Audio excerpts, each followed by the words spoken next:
Bible చెప్తుంది, నీటి కాలువను యోరన నాటబడిన చెట్టు ఆకు వాడక ఫలమిచ్చు చెట్టు వలె ఉంటుందని బైబిల్ చెప్తుంది.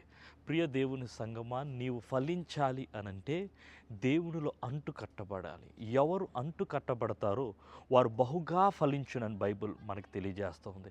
ఒకవేళ నీ యొక్క అలైన్మెంట్ దేవునితో సరైనటువంటి విధానంలో నువ్వు లేవేమో, దేవునితో నీ సంబంధాన్ని పెంపొందించుకో.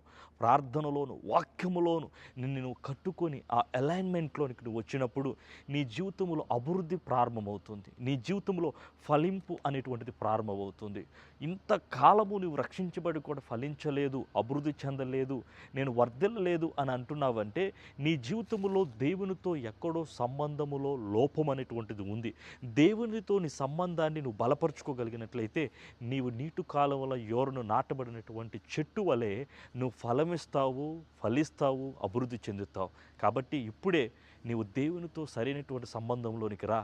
దేవుడు నిన్ను దీవిస్తాడు. God bless you. Praise the lord.